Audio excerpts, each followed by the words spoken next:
के इस वीडियो में हम बात करेंगे एक ऐसे बुरे त्योहार की जो हर साल आता है। इसका नाम है आसाम के फ्लड्स। ये ऐसे त्योहार है जो हर साल आते हैं और न जाने कितने लोगों की जान ले लेते हैं और कितने लोग उससे बहुत ही बुरी तरीके से परेशान होते हैं। इंडिया में आने वाले फ्लड्स में से ज्यादातर फ्लड्स सबसे ज्यादा आसाम स्टेट में आते हैं, क्योंकि उस स्टेट के बीच में से ब्रह्मपुत्र रिवर बहती है। और कई विशेषज्ञों का यह भी कहना है कि ब्रह्मपुत्र रिवर है वो बहुत ही ज्यादा अनस्टेबल है, क्योंकि उसकी कोई एक डायरेक्शन प्रॉपर नहीं है, वो किसी भी डायरेक्शन में बहती है, इसलिए फ्लड के चांसेस बहुत ज्यादा है। और आगे हम वीडियो में हम ये डिस्कस करेंगे कि फ्लड्स आने के मेन कॉजेस क्या है। 2014 के बाद कंटिन्यूसली 5 ऐसे मेजर फ्लड्स आसाम में आए हैं जो बहुत ही ज्यादा खतरनाक है और उससे कई लोगों की जानें भी गई है। और अभी रिसेंटली आने वाले फ्लड्स में करीब करीब 120 प्लस डेथ्स हुई है और 27 डिस्ट्रिक्ट्स में 26.38 लाख पीपल इस फ्लड से अफेक्टेड हुए हैं। तो आइए अब हम एनालिसिस करेंगे कि फ्लड आने का मेन रीजन क्या है। इसमें 2 मेजर रीजन है। इसमें से सबसे पहला रीजन ये है कि डिफॉरेस्टेशन और दूसरा रीजन क्लाइमेट चेंज। इन दोनों रीजन पे हम आगे के वीडियो में डिटेल एनालिसिस देखेंगे। तो इसमें सबसे पहला रीजन ये है कि डिफॉरेस्टेशन। तो डिफॉरेस्टेशन में आप यहाँ पे ये डायग्राम देख सकते हैं। उसमें जो ए फिगर है उसमें जो ट्रीज है वो जो लैंड है उसको बहुत ही ज्यादा जकड़ के रखते हैं, यानी लैंडस्लाइड नहीं होती। पर अभी तभी उसके साइड में आप दूसरी फिगर को देखेंगे तो उसमें सारे पेड़ कट गए हैं, इसलिए जो लैंडस्लाइड होने की वजह से जो नदी का बहाव है वो बहुत ही ज्यादा तेज हो जाता है, इसलिए वो बहाव की वजह से बाढ़ आती है। तो इसके बाद का मेन रीजन ये है कि क्लाइमेट चेंज और ग्लोबल वार्मिंग, ये दोनों को आप सिमिलर कह सकते हैं, क्योंकि जो ग्लोबल वार्मिंग है उससे जो टेम्परेचर है वो बहुत ही ज्यादा हाई हो जाता है, उससे आइस ग्लेशियर पिघलते हैं, उससे जो वाटर लेवल है वो ज्यादा अप होता है।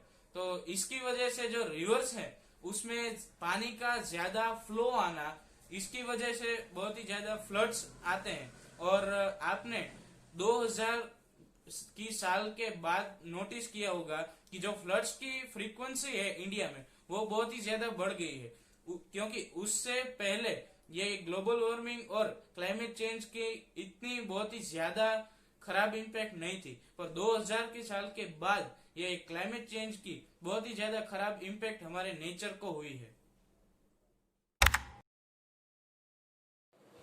तो अब हम बात करते हैं कि जो फ्लड्स हैं उसकी फ्रीक्वेंसी को हम कम कैसे कर सकते हैं।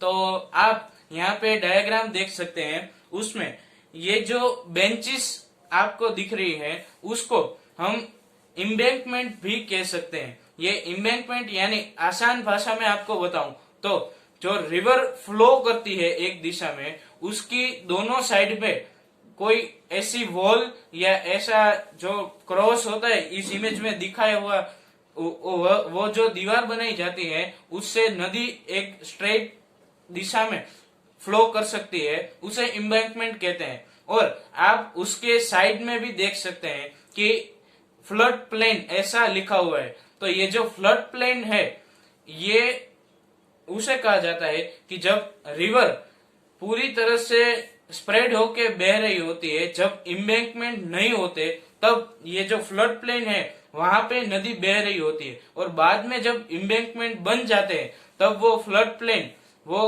पूरी जगह खाली हो जाती है और वहां पे हम घर या और कुछ बना देते हैं। तो ये जो फ्लड प्लेन है उसे ये इम्बैंकमेंट है उसकी साइड की जगह को फ्लड प्लेन कहा जाता है। तो बाढ़ से बचने के लिए हम पहला ये कर सकते हैं कि जो एम्बैंकमेंट है जो मैंने पहले समझाया, उस एम्बैंकमेंट को हम सीमेंट या जो रॉक्स है, जो नदी के पास से निकले हुए हैं और मिट्टी, उससे हम बना सकते हैं। पर कोई कोई कॉन्ट्रैक्टर और वो ऐसे भी होते हैं कि ये जो एम्बैंकमेंट है उसका प्रॉपर कंस्ट्रक्शन नहीं करते। इसकी वजह से वो एम्बैंकमेंट वहां से टूट जाता है और जो नदी का पूरा फ्लो है वो उस जगह से बाहर निकल जाता है और यही फ्लड का कारण बनता है। पर हमें ये भी ध्यान रखना होगा कि जब नदी पूरी तरह से स्प्रेड होकर बह रही होती है तब उसके फ्लो की स्पीड होती है वो बहुत कम होती है।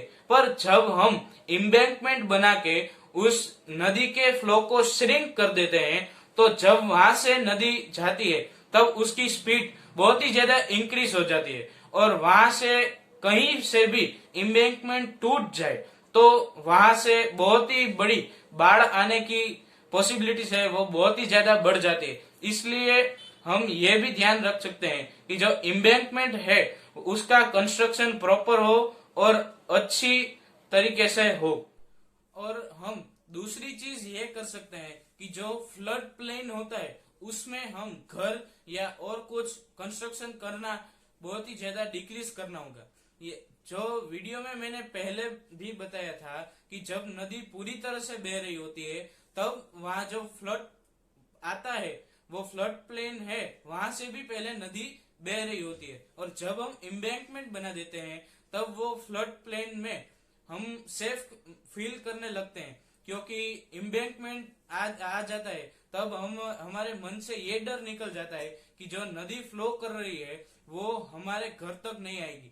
पर कई जगह पे ये जो फ्लड प्लेन है वहां पे ही बाढ़ आने के चांसेस सबसे ज्यादा है। आप बेंगलोर का एग्जाम्पल ले सकते हैं क्योंकि वहां पे जो रिवर है उसमें जब फ्लड आया था तब पास के ही विलेजेस यानी कि जो गांव है वो फ्लड प्लेन में ही बसे हुए थे, इसलिए पूरे घर में और गांव में पानी भर गया था। तो ये जो फ्लड प्लेन है वहां पे बहुत ही ज्यादा पॉसिबिलिटीज है बाढ़ आने की। तो ये जो फ्लड प्लेन है वहां पे हमें बहुत ही ज्यादा ट्रीज को प्लांट करना चाहिए। जो बाहर की यूरोपियन कंट्रीज है वहां से भी हम एग्जांपल ले सकते हैं क्योंकि वहां के जो फ्लड प्लेन्स हैं उसमें ज्यादा से ज्यादा वो लोग ट्रीज उगाते हैं जिससे ये जो बाढ़ आती है उसको कम किया जाए। और हम ये भी बहुत ही ज्यादा ध्यान रखना पड़ेगा कि ये जो फ्लड प्लेन है वहां पे हमें कोई भी कंस्ट्रक्शन नहीं करना और ज्यादा से ज्यादा प्लांटेशन करना। तो तीसरा हमारी गवर्नमेंट ये कर सकती है कि जो फ्लड जहां से आते हैं उसका मेन कॉज है जो मैंने पहले भी बताया उसमें ज्यादा फंड कर सकती है। यानी कि एक एग्जांपल के तौर पर कि जो एम्बैंकमेंट है उसको ज्यादा मजबूत कंस्ट्रक्शन करने के लिए सरकार स्पेंड कर सकती है जिससे बाढ़ नहीं आए और जो डिफॉरेस्टेशन है उसको भी डिक्रीज कर सकती है जिससे बाढ़ के आने के चांसेस बहुत ही ज्यादा कम हो जाए। और जो ग्लोबल वार्मिंग है उसकी वजह से जो वाटर लेवल हाई होता है उसको तो हम सब ही मिलके डिक्रीज कर सकते हैं, उसमें हमारी गवर्नमेंट भी कुछ नहीं कर सकती। तो बस आज के लिए वीडियो के लिए बस इतना ही और मिलते हैं किसी अगले वीडियो में, तब तक के लिए धन्यवाद।